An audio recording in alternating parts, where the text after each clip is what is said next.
नमस्कार, मैं आरबी सिंह यादव और आप देख रहे हैं मेरा YouTube channel RB Singh Yadav editor.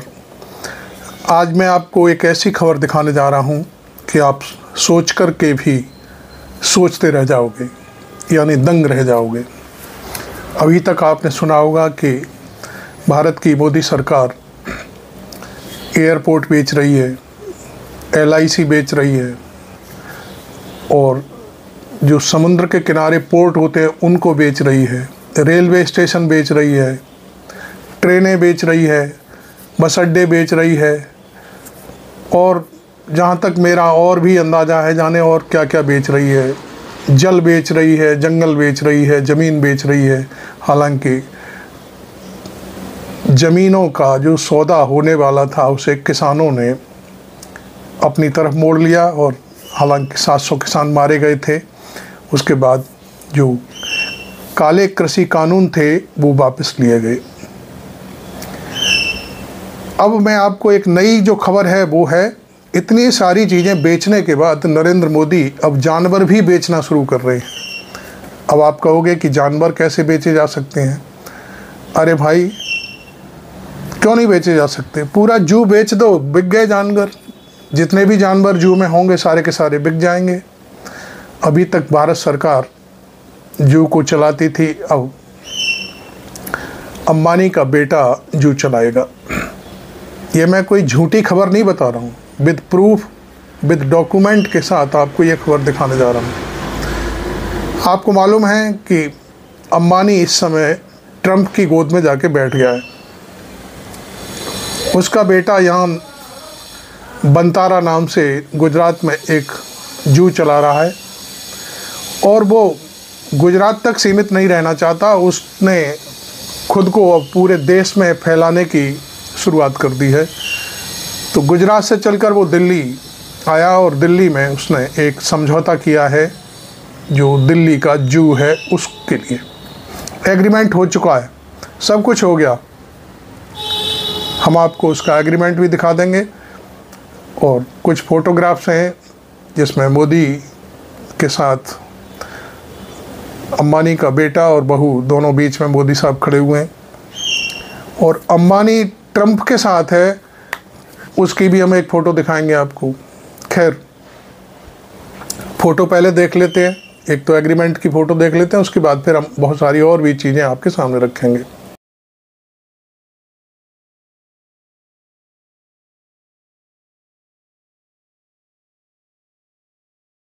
Delhi जू का एक वीडियो भी हम आपको यहाँ दिखा देते हैं, छोटा सा है, आप देखिए उसमें किस किस टाइप के जानवर हैं।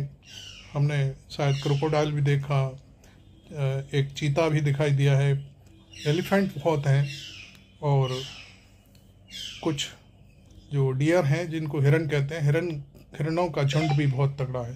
तो देखिए ये वीडियो।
आपने देखा, सबसे पहले हमने वो फ़ोटोग्राफ दिखाया है जिसमें वो एग्रीमेंट हुआ है, बंतारा के साथ एग्रीमेंट हुआ है। बंतारा आपको मालूम है जू है गुजरात में, और अभी अभी मोदी साहब वहाँ पर घूमने गए थे, शेरों से शीशे में होकर के उन्होंने बात की थी, दुलारा था उनको और जाने क्या क्या तमाम फ़ोटोग्राफ्स आए थे, आपको मालूम ही है। और उसके बाद फिर ये एक नई कहानी निकल कर के आई कि दिल्ली के जू को क्यों न लिया जाए।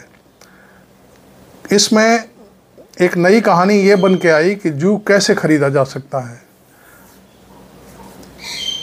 जू को नॉलेज नहीं है, दिल्ली के जू में जो अधिकारी हैं, कर्मचारी हैं, उनको नॉलेज नहीं है, इसलिए नॉलेज देने के नाम पर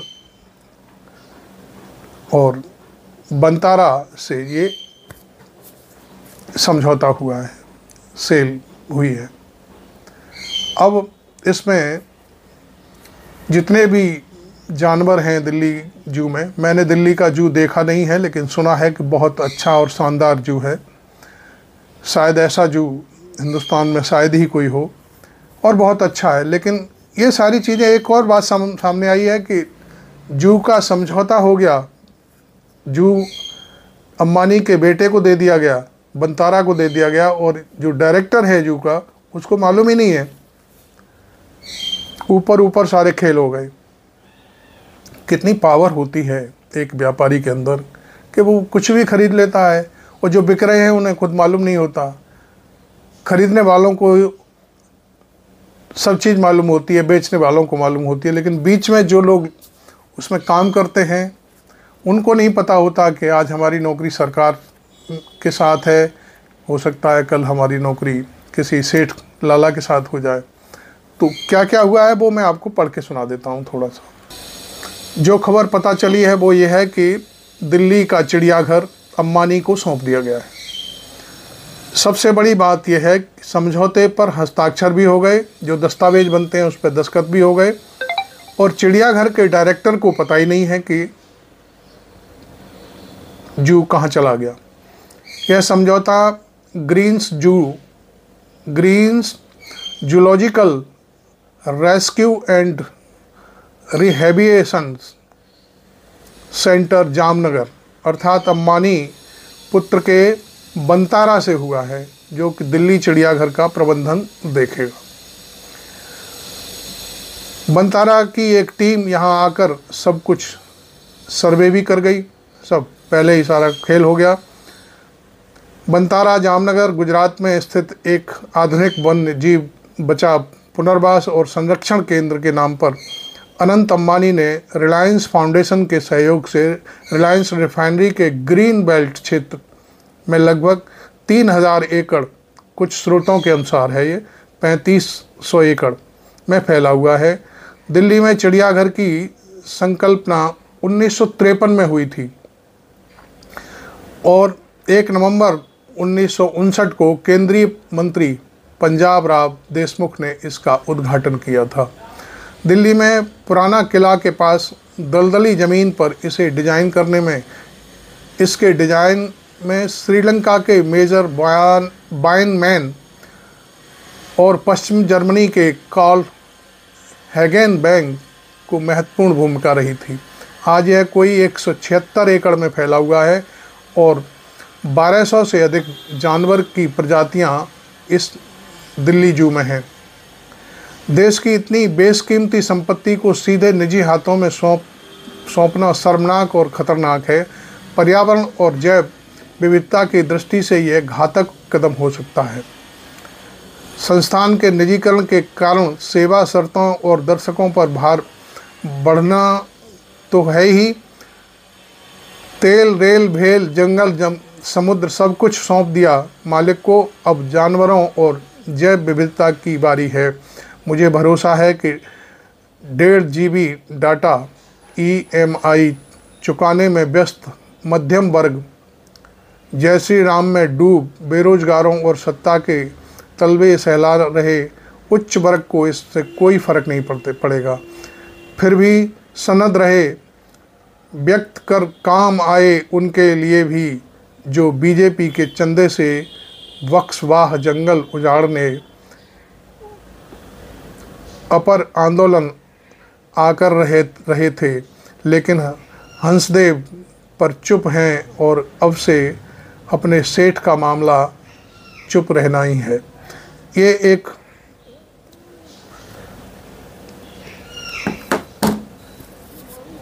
फेसबुक आईडी है, हमारे मित्र हैं डॉक्टर पावा साहब, उनकी पोस्ट है और ये कई दिन पुरानी है। हमने भी फेसबुक पर इसको लिया था, लेकिन कहीं से इसका कोई खंडन नहीं आया, ये बात पक्की है। चूँकि इसमें एक सर्टिफिकेट लगा हुआ है समझौते का, उस सर्टिफिकेट से सारी बातें क्लियर हो जाती हैं कि ये जो दिल्ली का 176 एकड़ में फैला हुआ जो जू है वो बिक चुका है। अब कौन इसकी बात करेगा, कौन इस मामले में विरोध करेगा, किसकी हिम्मत है कि वो इस तरह की बातों को उठाने के लिए आंदोलन करेगा।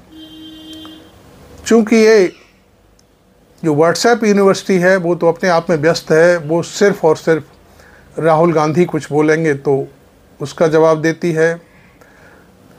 नेहरू, इंदिरा गांधी, राजीव गांधी ने जो कुछ काम किए हैं या उनसे जो काम बिगड़े हैं उनकी बात करती रहती है और एक दूसरे को इधर से उधर मैसेज भेजने का काम करती है।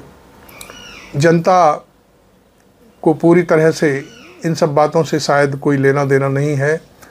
मैं एक जर्नलिस्ट हूँ, मैंने ये खबर पढ़ी, मेरा दिल इसके प्रति बहुत खुद को रोक नहीं पाया और मुझे लगा कि इस पर जनता के बीच इस बात को ले जाना बहुत ज़रूरी है, इसलिए मैंने ये वीडियो तैयार किया है।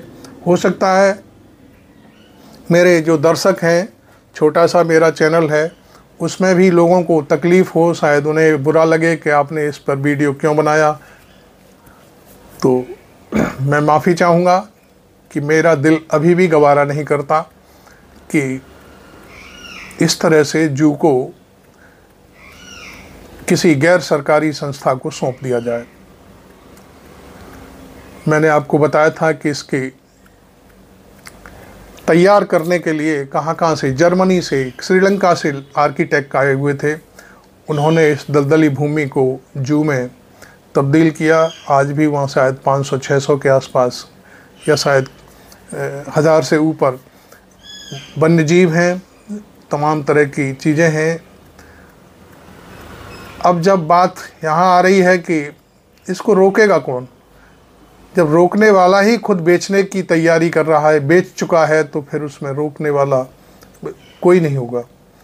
अब जनता की आवाज़ है, वो क्या कहती है, जनता इसका विरोध करती है, नहीं करती है, शायद ये भविष्य के गर्त में होगा।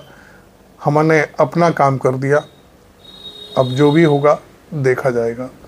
आपको ये वीडियो अच्छा लगा हो तो इसे ज़रूर शेयर कर लेना और अपने मिलने जुलने वालों तक पहुंचाने की कोशिश करना, और वीडियो अच्छा लगे तो इसे लाइक करना। चैनल मेरा अभी तक आपने सब्सक्राइब नहीं किया तो ज़रूर कर लें। चैनल सब्सक्राइब करने में कोई पैसा नहीं लगता, ये मेरी बार बार अपील होती है आपसे।